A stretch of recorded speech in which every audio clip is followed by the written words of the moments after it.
Hello, my MMMs. We are all gathered here today to talk about muscle mass. So I wanted to discuss muscle mass as far as like how do we do it, how do we support it, how do we create it, and maybe some things we can do nutritionally to support ourselves as well. So most of us, have a background of muscle to say like, okay, muscle and protein, those two things go together and we're not wrong. So in order to build muscle, we do need amino acids, which are the building blocks of proteins. So if you think of amino acids as like Legos, and those Legos just pop together and they make a big protein. And those are the proteins, the macronutrient that we eat, the amino acids being the micronutrient, so smaller nutrient. And so we need all of those amino acids and we get to eat them in a variety of different ways. So when we say something is an essential amino acid, it means that we need to eat it. We can't break down another protein and pull that amino acid out. It doesn't come from anywhere else. We need to eat it and we need to ingest it. Yeah, just as an aside, just for some scientific confusing stuff that's unrelated. So, but anyway, we want to think about our amino acids as Legos, making those big proteins and what we need throughout the body. When our body needs a specific amino acid, it will break down a protein and pull out that amino acid so it could use it. So, which is why we always want to make sure that we're getting enough protein in. Protein, if we're trying to lose weight, protein is pretty good because it does require some energy to break down. It does require some time to break down, a little bit more so than a simple carbohydrate. Those break down pretty quickly. So it kind of helps us out with being full, but our carbohydrates are also a fairly good thing to eat with our protein because we call them protein sparing carbohydrates. When we start to shut down other, calories in general, your body's got to generate energy. And so if we don't eat enough food, it's going to break down your protein, it's going to break down your lean muscle mass. So for example, if you're going to a strength training program and you're like, and I'm not going to, eat a ton of calories because I want to make sure that I'm losing weight and I'm building muscle. And those are kind of like things, the opposite ends of the spectrum, right? You need material to build and add to your body, right? And so if we're not eating enough calories, we're really just kind of like going into the gym, doing stuff, moving stuff around, and we're not going to really change our body composition because the minute we try to build something, the body's going to break it down to reuse it for energy. So we want to avoid that. Now, does that mean like you should go out and like jam a pizza down like after all of your strength training? Probably not. Maybe, but probably not, right? So what we want to do is, one, make sure you're getting in enough total calories.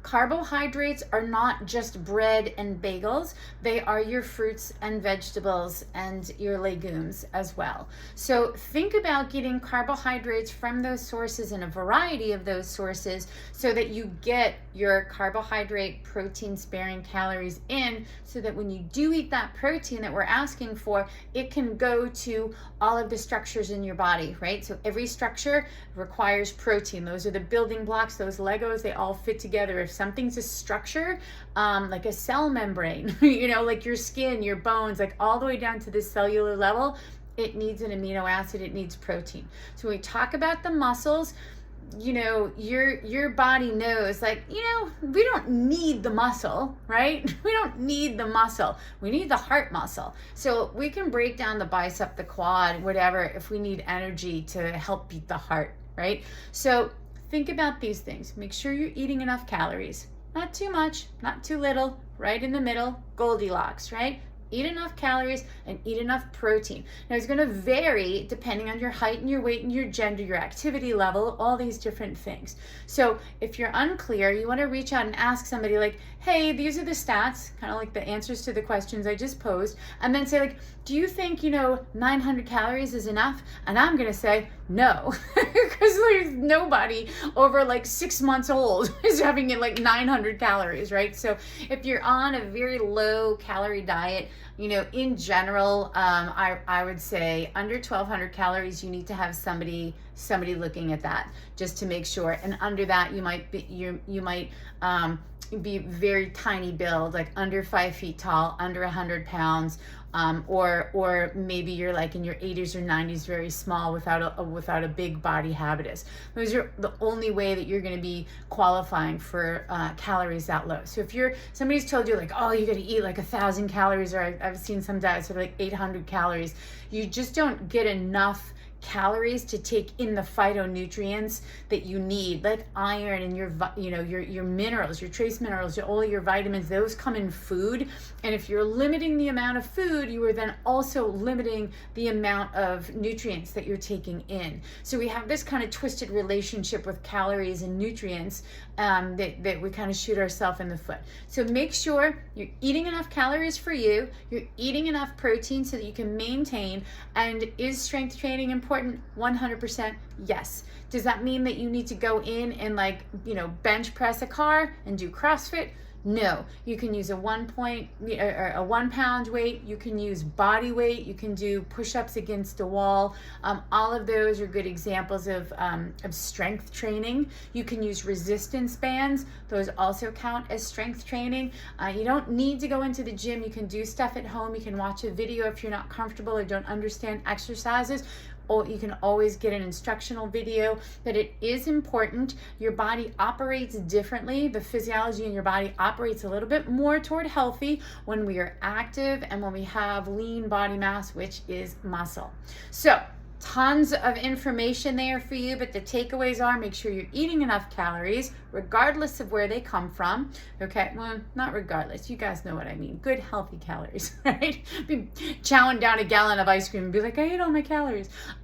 You want to make sure that you're getting calories from proteins, from fats, and from complex carbohydrates, which are your fruits and your veggies and your legumes, for the most part legumes. Okay, enough calories and enough protein. In general, most people, when we're trying to lose weight, are going to be somewhere between 80 to 100 grams of protein, unless you've got some kind of pre-existing, maybe a kidney situation where you can't process that much protein. But most people are going to fall somewhere between that.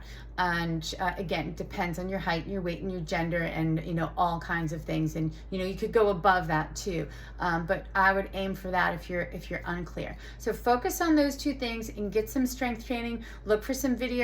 If you're not clear, drop some questions. It can always be a good resource. We actually have some if you're looking for some. But there's so many out there. There's Pilates, and there's yoga. There's wall yoga, wall Pilates. I just started doing the wall Pilates yesterday. That's pretty awesome. So shout out to the wall Pilates chick. All right, guys. Thanks for tuning in. Drop your questions below. Happy to answer them.